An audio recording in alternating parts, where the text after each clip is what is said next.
The polished marble floor of Terminal 1 reflected ribbons of warm amber light as hundreds of hurried travelers rolled suitcases beneath towering glass walls, while outside, rain streaked across aircraft windows in silver lines that blurred blinking runway lights into shimmering halos.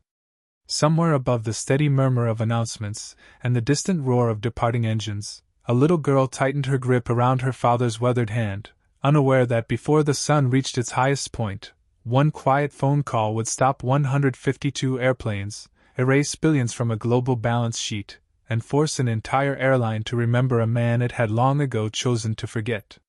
No one looking at Daniel Mercer could have imagined why.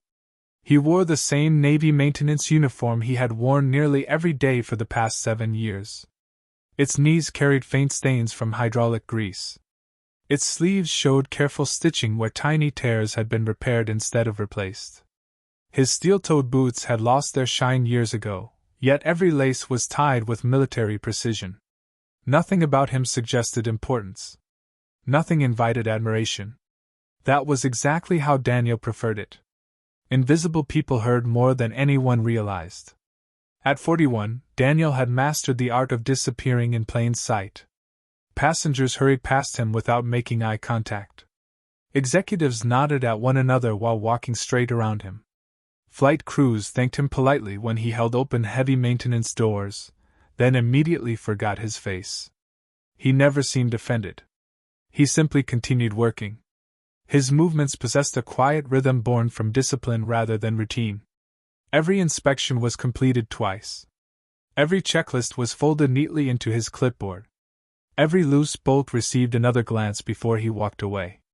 Other technicians joked that Daniel treated airplanes like living creatures. He only smiled. Machines remembered care. People often did not. Beside him walked 10-year-old Lily Mercer, wearing a pale blue hoodie zipped almost to her chin despite the comfortably cool terminal. Her backpack bounced gently against her shoulders with every step, decorated by tiny embroidered stars that had begun fading from years of use. She looked up. "Dad?" Daniel smiled immediately. "Yes, sweetheart? Are you nervous?" He chuckled softly. "I've fixed airplanes during thunderstorms. A vacation doesn't scare me." "It isn't the vacation." She studied him with surprising seriousness. "It's flying." Daniel looked through the immense windows where a white aircraft slowly pushed away from its gate under flashing service vehicles. "I suppose everyone carries one fear. You. Losing time." She frowned. "What does that mean?" He gently adjusted a loose strand of hair behind her ear. "It means every minute with you matters." Lily smiled. "So we'll make lots of minutes." "We will." That promise settled warmly between them. For Daniel, promises were sacred. Years earlier, another promise had changed everything. Very few people still knew why. The airport hummed with thousands of overlapping sounds. Rolling luggage wheels clicked over tile seams. Coffee grinders growled from crowded cafes. Escalators whispered endlessly. Children laughed. Departure boards refreshed with electronic chirps. Above all floated the low mechanical vibration of an airport that never truly slept. Daniel breathed deeply. Jet fuel lingered faintly beneath the richer aroma of roasted coffee and fresh bread drifting from nearby restaurants. Most people found airports stressful. Daniel always found them comforting.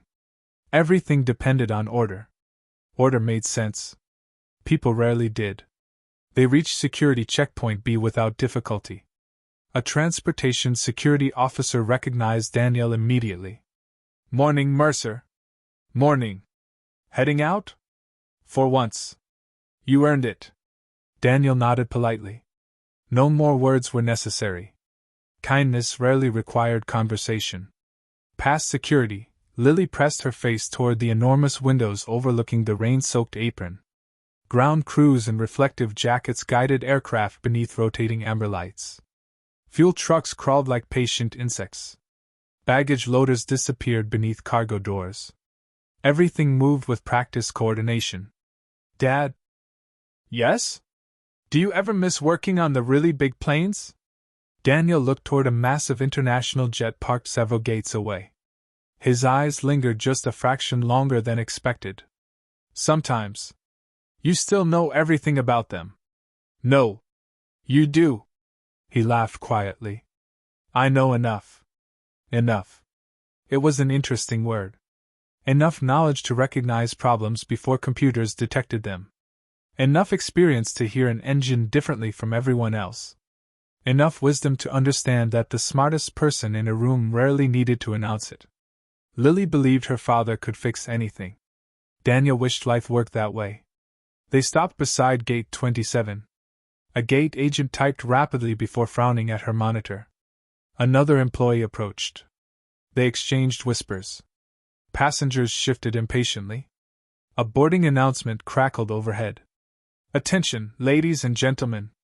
Due to an aircraft substitution, seating assignments are currently being updated. We appreciate your patience. Daniel barely looked up. Travel delays happen every day. 5 minutes later, the gate agent called his name. Mr. Mercer? He stepped forward. Yes? She smiled apologetically. The replacement aircraft has a different seating configuration. Daniel nodded. All right. We've had to reshuffle several passengers. He waited patiently. The agent looked almost amused. You and your daughter have been upgraded. Daniel blinked once. I'm sorry? To first class. He looked genuinely confused. There must be someone more deserving. The agent laughed softly. The computer disagrees. Lily's eyes widened. First class? Daniel looked at her smiling face. He hadn't seen excitement like that in months. Looks like we're trying something new. She wrapped her arms around him. I've never even seen first class. Then today we both will. Neither noticed several nearby passengers watching with quiet annoyance. Expensive suits. Luxury handbags. Polished shoes. Expressions that measured people before speaking to them. One woman in particular narrowed her eyes as Daniel approached the boarding lane. Victoria Ashford. Executive Vice President of Passenger Experience. She had boarded moments earlier after touring premium cabins for a corporate promotional campaign. Everything about her projected authority. Her charcoal designer suit fit perfectly. Silver cufflinks reflected the terminal lights. A leather portfolio rested beneath one arm. Employees straightened instinctively whenever she walked nearby. Victoria believed every visible detail communicated value. Appearances mattered. Exclusivity mattered. Image mattered most of all. She glanced once toward Daniel's worn maintenance uniform. Then toward Lily. Then toward the first-class boarding scanner. Her expression hardened. She quietly asked the gate supervisor a single question. Who allowed them into my premium cabin? The supervisor hesitated. The computer upgraded. I didn't ask what the computer did. Her voice remained calm. It was the kind of calm that frightened employees. I asked who approved it. Daniel heard every word. He kept walking anyway. Not because he hadn't been insulted. Because he had spent years learning which battles deserved silence. He gently rested one reassuring hand on Lily's shoulder. She looked up at him, sensing the tension. He offered only the smallest smile. Sometimes the strongest answer to disrespect was simply refusing to let it change who you were. The jet bridge carried a cool current of conditioned air that smelled faintly of aluminum, aviation fuel, and fresh carpet adhesive. Soft LED lights stretched overhead in perfect rows, reflecting off the metallic walls as passengers shuffled forward with rolling luggage. The steady hum of the aircraft's auxiliary power unit vibrated beneath the floor, a sound most travelers ignored. Daniel Mercer noticed it immediately. Old habits never disappeared. They simply learned to stay quiet. Lily walked beside him, her excitement impossible to hide. Dad, she whispered, careful not to disturb the passengers ahead. Do you think they'll really let us sit there? Daniel smiled. The boarding pass says they will. But everyone up there looks. She searched for the right word. Important. Daniel looked down at her. People aren't important because of where they sit. She nodded thoughtfully. They're important because of how they treat others. Lily repeated the sentence softly, committing it to memory. Ahead, The entrance to first class glowed beneath warm recessed lighting.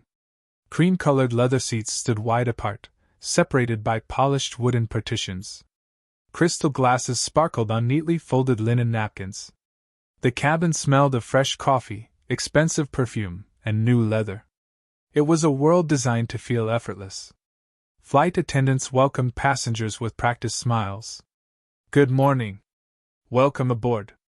May I help with your luggage?" Daniel thanked each one with genuine courtesy. One young flight attendant seemed surprised. Many premium passengers accepted service without acknowledgement. Daniel looked every employee in the eye.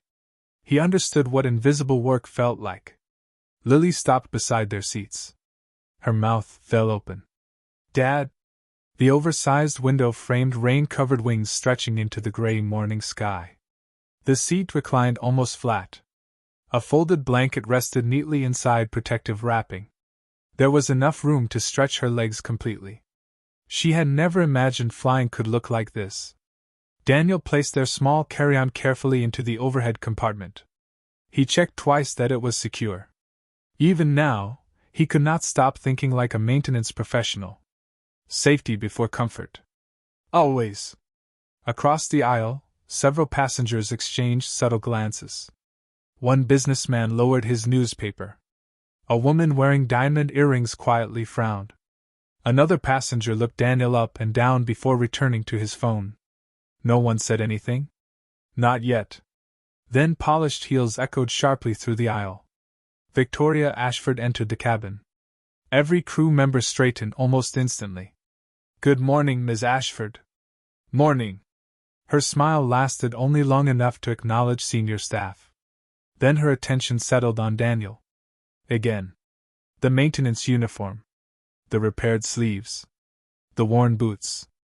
The little girl already gazing excitedly through the window. Victoria stopped walking. "Excuse me." Daniel looked up politely. "Yes? I'm afraid you've taken the wrong seats." Daniel calmly reached into his jacket pocket and handed her both boarding passes. She barely glanced at them.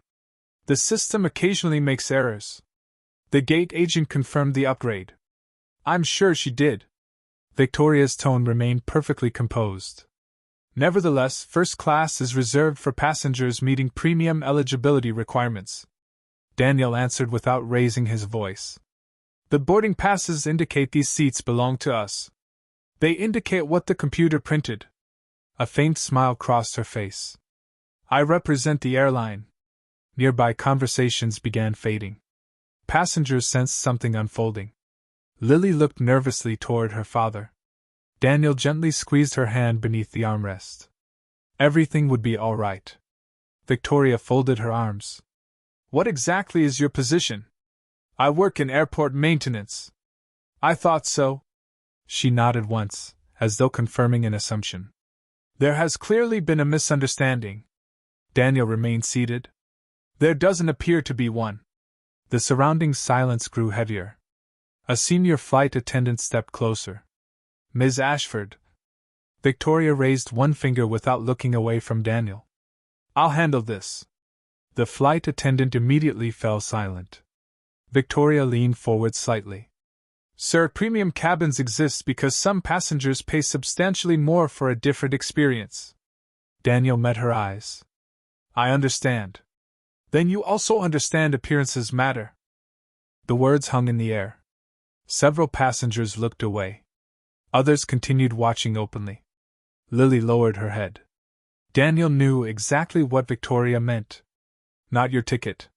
Not your behavior. Your appearance. Your uniform. Your place. Victoria continued. "I cannot have passengers believing anyone can simply wander into first class." Daniel spoke so quietly that everyone leaned closer to hear.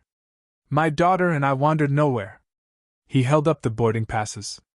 "We boarded exactly where your airline instructed us to." The room became astonishingly still. One businessman quietly removed his headphones. Even the gentle background music suddenly seemed distant. Victoria's expression hardened. "So you're refusing my instruction? I'm asking you to honor your own airline's decision." Her patience disappeared. "Security," One word. Sharp. Immediate. A nearby gate supervisor hurried into the aircraft. 2 airport security officers followed moments later. Passengers exchanged uncomfortable glances. Someone discreetly lifted a phone. Another whispered, "This is getting ugly." Victoria addressed the officers confidently. "These passengers are occupying seats they are not authorized to use." Daniel calmly handed over both boarding passes. The younger officer examined them. His eyebrows lifted. "They're valid," Victoria replied instantly. "They were issued in error." The officer hesitated. "We need operations to verify."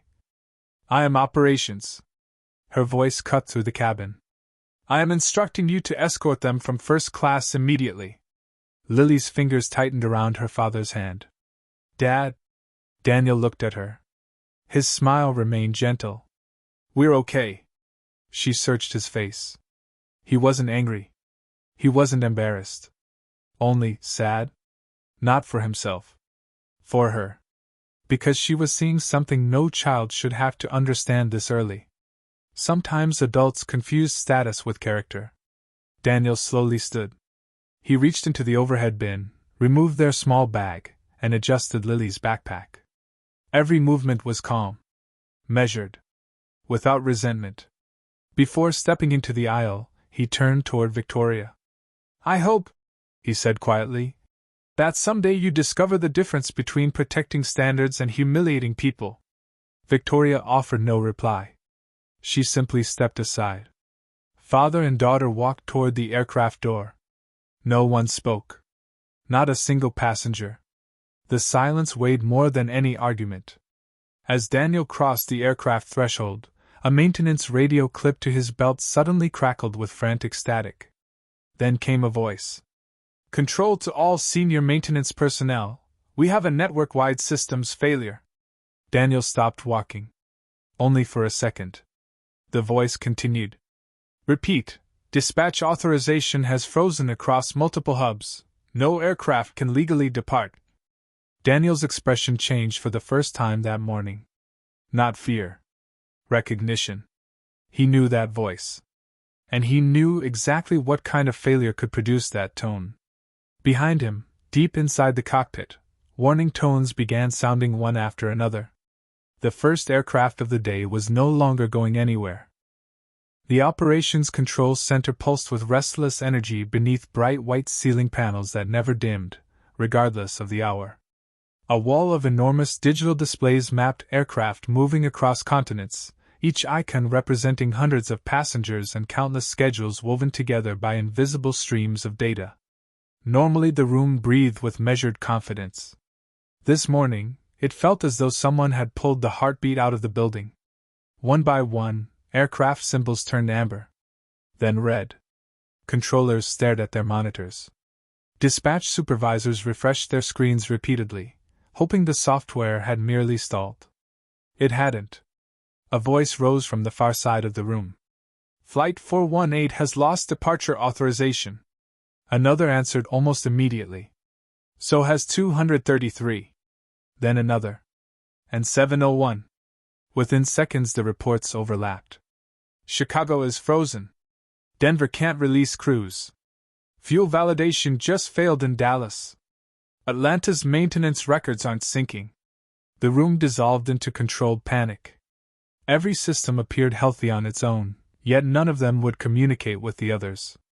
Aircraft were technically ready to fly, but regulations prohibited departures unless every safety verification completed successfully. No verification. No departure. No exceptions. Thousands of passengers remained seated at gates while captains waited for permission that never arrived. Back on the aircraft, Daniel Mercer listened to the frantic radio traffic as he and Lily stepped into the terminal. He slowed only slightly, his eyes narrowing with quiet concentration. The wording bothered him. Not because it sounded unfamiliar.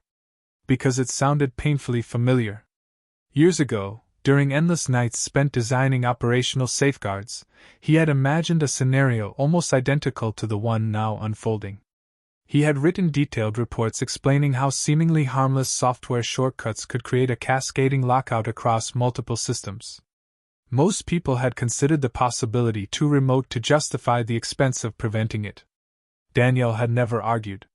He had simply documented the risk. Some lessons, he knew, were ignored until they became catastrophes. Lily looked up at him. "Dad, is something wrong?" He forced a reassuring smile. "There may be a technical problem. Can you fix it?" He paused. "I don't know." It wasn't entirely true. He suspected he could. But knowing how to solve a problem and deciding whether it was his place to intervene were two different things. He had left that world behind years ago. Or so he believed. Behind them, hurried footsteps echoed through the concourse. A station manager rushed toward the aircraft with a tablet clutched against his chest. Ground crew members abandoned routine inspections to answer urgent calls. Pilots emerged from cockpits, speaking rapidly into headsets. Passengers glanced from one anxious employee to another, sensing that this delay was unlike the ordinary inconveniences of air travel. Across the terminal, Victoria Ashford stood with folded arms as her phone vibrated relentlessly. She answered without greeting. "What is it?" The voice on the other end was strained. "Ma'am, we've grounded 43 flights. That isn't possible. It is now. Restart dispatch. We already have. Switch to the backup. It failed." Victoria's expression tightened. "I'll be in operations in 5 minutes." She ended the call and turned just in time to see Daniel and Lily walking toward the main concourse. For a brief moment she considered stopping him. Instead, she dismissed the thought. He was a maintenance worker. Whatever crisis was unfolding had nothing to do with him. She hurried away without another glance. Daniel watched her disappear into the crowd. He said nothing. Lily slipped her small hand into his. "You aren't upset anymore?" He looked down at her. "I was never upset. But she was mean." "Yes." "Why didn't you argue?"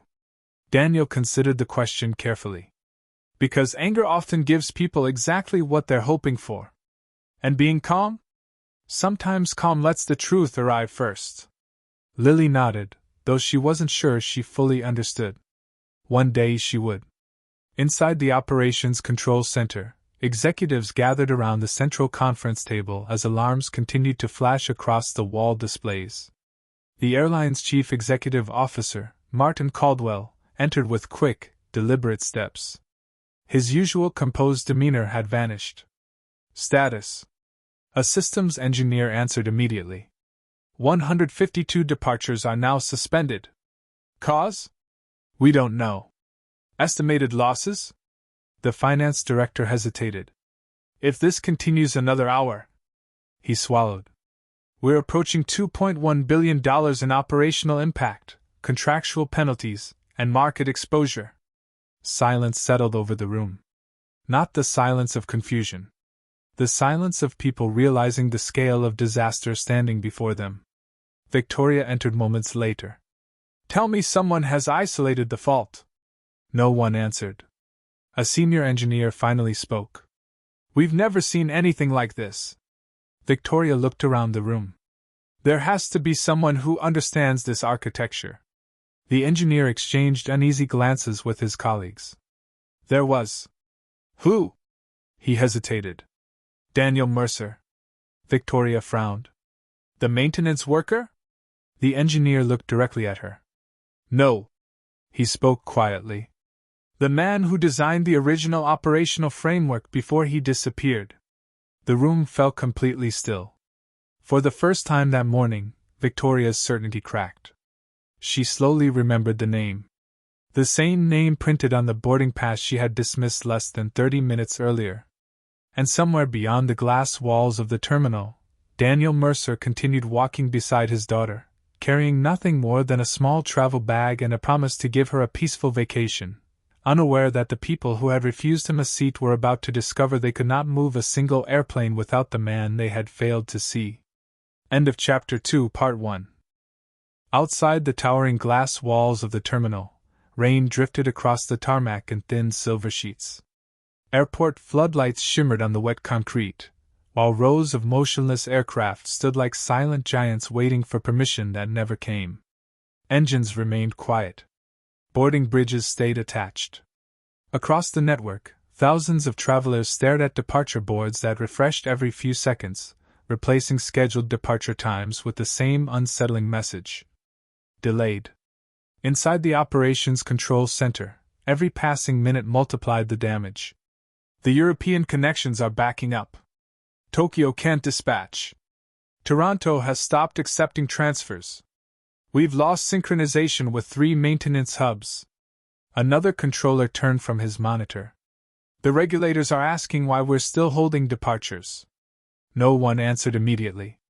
Because no one knew.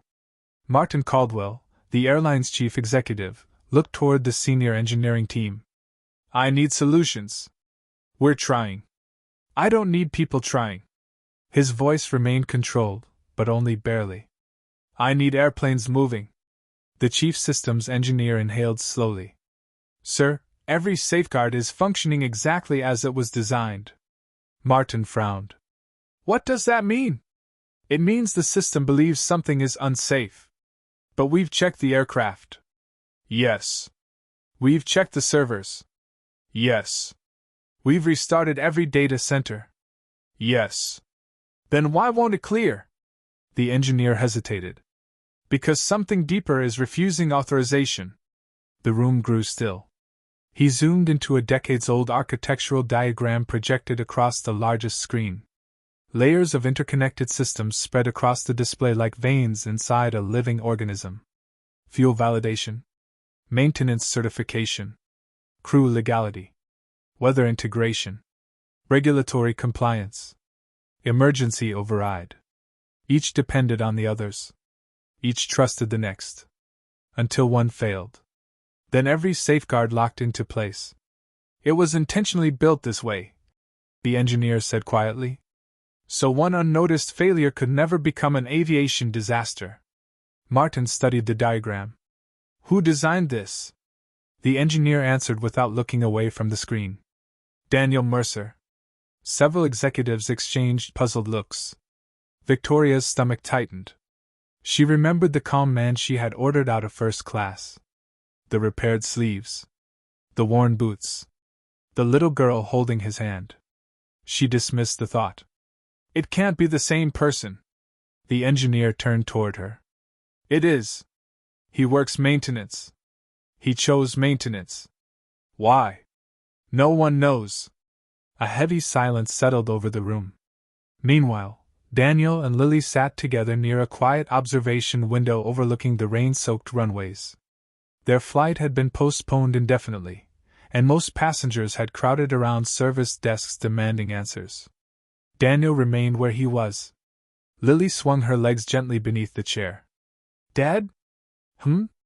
If they ask you to help. He looked through the glass toward the motionless aircraft. What makes you think they will? You looked at the radio like you already knew something. Daniel smiled faintly. You noticed too much. I learned from you. He laughed softly. That's true. She leaned against his shoulder. Will you help them? Daniel didn't answer immediately. Instead, he watched a tug vehicle crawl across the rain-darkened apron. When something breaks, he finally said, the first question shouldn't be who deserves help. What should it be? Who needs it? Lily nodded. I like that answer. Across the terminal, an exhausted maintenance supervisor hurried through the concourse carrying a tablet full of failure reports. He stopped abruptly when he spotted Daniel. Mercer! Daniel stood. Morning, Frank. It stopped being morning an hour ago. Frank tried to smile. It didn't last. We've got complete authorization failure. I heard. The engineers can't isolate it. Daniel remained quiet. Frank studied him carefully. You recognize the symptoms. Daniel said nothing. Frank lowered his voice. Do you know what's happening? Daniel looked toward the runway before answering. I have a theory. Frank's eyes widened. You've got to tell operations. Daniel shook his head gently. They haven't asked? Frank stared at him in disbelief. They don't even know they should. Daniel's expression remained calm. Then someone will eventually remember. Almost as if summoned by those words, 3 people rounded the corner at a hurried pace. The first wore an executive security badge. The second carried a laptop. The third was Victoria Ashford. She stopped several feet away. For a moment, no one spoke. The contrast between 30 minutes earlier and now could not have been sharper. Victoria maintained her professional posture, but certainty had disappeared from her face. Mr. Mercer. Daniel met her eyes. Ms. Ashford. We need to speak. I assumed that might happen. Frank quietly stepped back with Lily, giving them space. Victoria folded her hands. Our engineering department believes you may have historical familiarity with certain operational systems. Daniel noticed the careful wording. She had not apologized. Not yet. I've seen a few systems. We're experiencing a critical failure. So I've heard. We would appreciate your opinion. Daniel looked past her toward the crowded terminal. Families sleeping on luggage. Flight crews waiting beside gates. Children asking parents why their airplanes weren't leaving. He wasn't thinking about executives. He was thinking about them. I'll help, he said quietly. Relief flashed across Victoria's face. Then Daniel added one sentence. But understand something. She waited. I'm helping because thousands of innocent people are stranded. His voice remained even. Not because you finally decided I belong in the room. Victoria lowered her eyes for the first time that day. She had no answer. Together they began walking toward the operations control center. Neither of them noticed dozens of employees watching. Word had already begun spreading through the terminal. The quiet maintenance technician was the one person the airline suddenly couldn't afford to overlook. The conference room overlooked the rain-soaked airfield, where rows of aircraft remained parked beneath a gray afternoon sky. Every minute another flight missed its departure slot. Inside, the air was cool, but tension made it feel suffocating. Coffee cups sat untouched. Laptop batteries neared exhaustion. No one cared about either. Daniel Mercer entered without ceremony. His maintenance uniform looked strangely out of place among tailored suits and executive badges, yet no one commented on it this time. Hours earlier, many of these same people would have questioned whether he belonged in the room. Now every pair of eyes followed him. Martin Caldwell stepped forward first. Mr. Mercer. Daniel nodded. Mr. Caldwell. I owe you an apology. You don't owe me one yet. The answer surprised several executives. Daniel continued calmly. You owe the passengers a solution. No one argued. A systems engineer slid a laptop across the table. We've isolated the failure chain, but we can't understand why every safeguard is locking simultaneously. Daniel studied the diagrams for less than a minute. He wasn't reading quickly. He simply remembered them. He zoomed into a familiar section of the network. There. The engineer frowned. That's impossible. No. Daniel pointed again. Someone removed the staggered verification protocol. The room grew quiet. Another engineer leaned closer. That protocol was considered redundant. It wasn't redundant. It delayed processing. It prevented cascading failures. Silence settled over the room. Daniel traced another section with his finger. When one verification failed, the system was designed to isolate that failure. He moved farther across the diagram. But after this modification, his finger stopped. Every safeguard began asking every other safeguard for confirmation. The chief engineer's expression slowly changed. They're waiting on one another. Daniel nodded. A perfect deadlock. Martin looked around the room. Who approved removing the protocol? No one answered immediately. Finally, the compliance director spoke. It was authorized during last year's efficiency initiative. Victoria's face lost its remaining color. She remembered the presentation. The budget meeting. The promise of faster departures. The consultants who insisted older protections were unnecessary. She had signed the approval. Not because she understood the architecture, Because she wanted better quarterly numbers. Daniel didn't look at her. He already knew. He had recognized the symptoms before entering the building. The modifications matched the warnings he had written years earlier. Warnings no one had taken seriously. Martin broke the silence. Can we restore it? Daniel answered honestly. Not while the network is active. So what do we do? You'll have to rebuild the verification chain. How long? Daniel looked toward the frozen departure board outside the glass wall. If everything goes perfectly. He paused. 6 hours. The words landed heavily. 6 more hours meant financial losses beyond calculation. Thousands more stranded passengers. International connections collapsing. News helicopters had already begun circling above the airport. Television networks were broadcasting live. Across social media, speculation spread faster than verified information. Some blamed hackers. Others claimed terrorism. A few insisted the airline had suffered a catastrophic cyber attack. None of it was true. But misinformation rarely waited for facts. An assistant hurried into the room. Sir? Martin turned. What now? The Civil Aviation Authority has dispatched investigators. Another executive added. And 3 major news networks are requesting statements. Before Martin could respond, security personnel appeared in the doorway. Their expressions were professional. Almost apologetic. The lead investigator displayed official credentials. We need to ask Mr. Mercer a few questions. Martin frowned. About what? The original architecture. Daniel remained calm. I expected this. The investigator continued. Given your historical involvement with these systems, protocol requires we determine whether today's failure could have resulted from intentional interference. The room fell silent again. Victoria looked stunned. Despite everything, Daniel was becoming the focus of suspicion. He slowly removed his airport identification badge and placed it on the conference table. Not in surrender. Simply because he respected procedure. I'll answer every question. Martin stepped forward. He's helping us. I'm aware. But he isn't under arrest? Not at this time. The distinction did little to ease the atmosphere. As Daniel walked toward the door with the investigators, he glanced once through the conference room window. Across the terminal, he saw Lily sitting quietly with Frank, still waiting for her father. She smiled the moment she noticed him. Daniel smiled back. He wanted her to believe everything would be all right. Even though, for the first time that day, he wasn't entirely sure it would be. The interview room was plain enough to make every minute feel longer.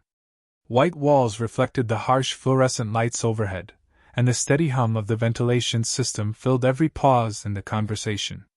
Outside the narrow window, emergency vehicles crossed the rain-darkened apron while grounded aircraft remained motionless at their gates. Daniel Mercer sat calmly at the metal table. His hands rested loosely in front of him. He showed no sign of impatience. Across from him, 2 investigators reviewed a thick folder assembled in remarkable haste.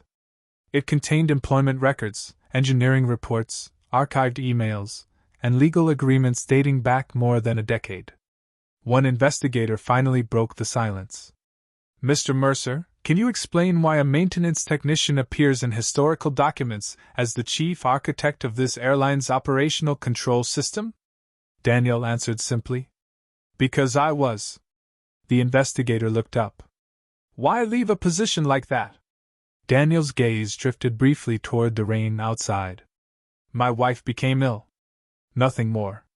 He did not describe hospital corridors, sleepless nights, or impossible choices. He did not explain how every promotion had demanded more travel, while his family needed him at home.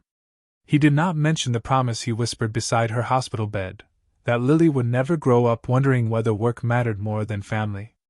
Some memories required no audience. The second investigator closed the folder. You voluntarily resigned. Yes. You accepted a position several levels below your qualifications. Yes. Most people would call that irrational. Daniel offered a faint smile. Most people measure success differently. The room fell quiet. Meanwhile, in the Operations Control Center, engineers worked feverishly to reconstruct the verification architecture Daniel had identified. Every attempted shortcut failed. Every bypass triggered another safety lock. The system refused to compromise. It was doing exactly what it had been designed to do.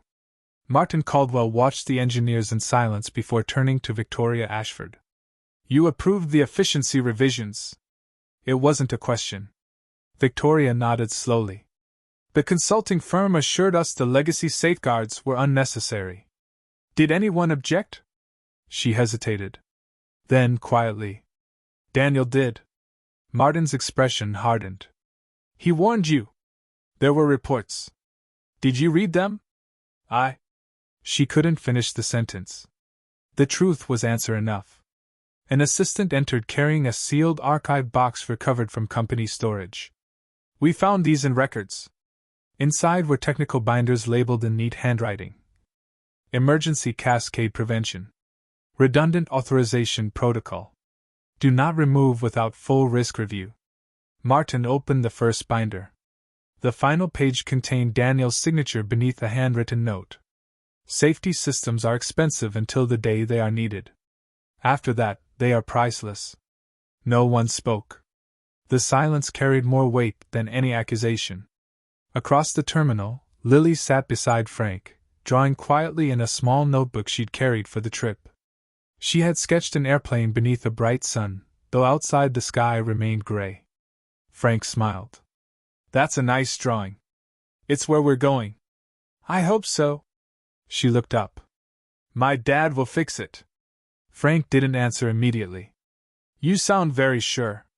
"I am." "Why?" She smiled in the simple, unwavering way only a child could. "Because he always fixes what's broken." Back in the interview room, an investigator received a call. He listened for several seconds before ending it and turning toward Daniel. "The engineering team confirmed your analysis." Daniel nodded once. "They're also asking if you'll return to operations." He stood without hesitation. "People are waiting to go home." As he walked back through the terminal, conversations slowed. Employees who had passed him for years without a second glance now stepped aside. Some recognized him from old company photographs that had begun circulating among executives. The quiet maintenance worker was no longer anonymous. But Daniel's attention remained fixed elsewhere.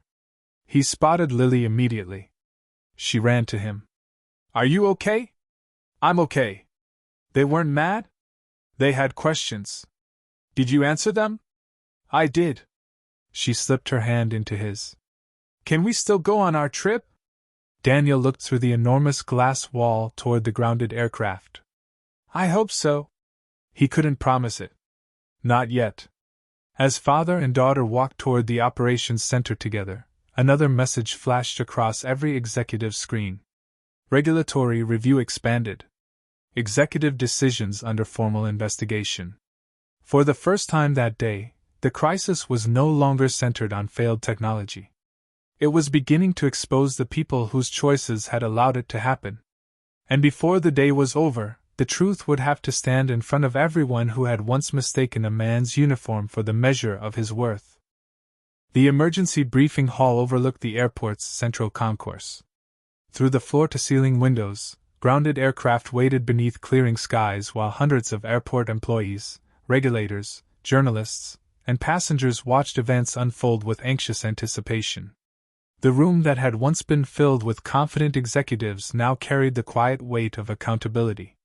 Daniel Mercer stood near the front, still wearing the same maintenance uniform. Nothing about his appearance had changed. Only the way people looked at him had. Martin Caldwell addressed the room first. "Today is not simply about restoring operations. It's about understanding how this happened." Government investigators projected the system logs onto a large display. Every authorization request, every rejected verification, and every executive approval appeared in chronological order. One investigator spoke clearly. "The evidence shows this outage was not caused by sabotage, external attack, or employee misconduct." The next slide appeared. "It resulted from the removal of safety protocols during an executive efficiency initiative 18 months ago." The room remained silent. Another document filled the screen. It was Daniel's original engineering report. Highlighted across the center was a sentence many executives had ignored years earlier. Removing redundant verification increases the risk of a network-wide operational deadlock. The investigator continued. This warning was documented, submitted, archived, and never implemented. Every eye turned toward Victoria Ashford. She stood motionless. For the first time in years, authority offered her no protection. Martin spoke quietly. Did you receive this report? Victoria lowered her head. Yes. Did you approve the recommendation? No. Why? She answered honestly. We believed the consultants. No one interrupted. Excuses sounded much smaller when measured against facts. Daniel remained silent. He had not come to embarrass anyone. He had come to solve a problem. The chief engineer approached him. We're ready. Daniel nodded. Together they entered the operations control center. For nearly 3 hours, engineers followed Daniel's instructions with meticulous precision. No shortcuts, he reminded them. Verify every dependency. Don't assume. Confirm. One by one, dormant safeguards returned. Verification chains reconnected. Maintenance records synchronized. Fuel authorization resumed. Crew scheduling unlocked. A controller looked at his monitor in disbelief. Flight 204 is cleared. Another voice echoed across the room. So is 611. Then another. We've got departures. Applause erupted spontaneously. Not because the crisis had disappeared. Because hope had returned. Outside, the first aircraft slowly pushed back from its gate. Ground crews paused briefly to watch. Passengers waiting in the terminal began cheering as departure boards changed from delayed to boarding. The airport was alive again. Later that afternoon, Martin Caldwell stood before employees gathered in the main terminal. Behind him stood Daniel, Lily, engineers, mechanics, flight attendants, baggage handlers, and security officers. Martin addressed them all. Today we were reminded that an organization is strongest when it respects every person who contributes to it. He turned toward Daniel. Mr. Mercer, on behalf of Skybridge Global Airlines, I offer my sincere apology for what happened today and for the years in which your expertise was forgotten. Victoria stepped forward. There was no audience left to impress. Only truth. She faced Daniel directly. I judged you by your uniform. Daniel met her eyes. Many people did. I was wrong. Yes. The single word carried no anger. Only acceptance. She continued. I'm sorry. Daniel nodded once. I accept your apology. Forgiveness did not erase consequences. Following the investigators' findings, the board of directors announced Victoria's resignation. Several executive policies governing engineering oversight and safety approvals were immediately revised, and an independent review committee was established to prevent similar failures. Justice arrived through process rather than revenge. It was quieter. It lasted longer. A week later, Martin invited Daniel back to headquarters. We'd like you to return as Chief Operations Officer. Daniel smiled politely. I'm honored. We'll match any terms. I have one. Martin waited. I won't spend my life in boardrooms. He glanced toward Lily, who was reading in the waiting area. I already chose what matters most. Instead, Daniel accepted a part-time position as Senior Safety Advisor, mentoring engineers, reviewing critical infrastructure, and helping train the next generation of aviation leaders while remaining present in his daughter's life. Months later, Daniel and Lily finally took the vacation they had postponed. As they boarded another flight, the same young flight attendant recognized them. Welcome aboard, Mr. Mercer. Daniel smiled. Thank you. She looked at Lily. We've saved your favorite window seat. Lily beamed. This time, no one questioned where they belong. No one measured worth by clothing, titles, or ticket class. The aircraft lifted smoothly into a bright blue sky, leaving the airport, and its hardest lessons far below. Daniel looked out the window as clouds drifted past in silence. Lily rested her head against his shoulder. Neither spoke. They didn't need to. Some victories are loud enough to echo through headlines. Others are found in the quiet certainty that a child still believes in her father. And those are often the victories that matter most. For dignity does not come from the chair a person occupies, the uniform they wear, or the title printed beside their name. It comes from the character they choose to carry when no one believes they are worth noticing.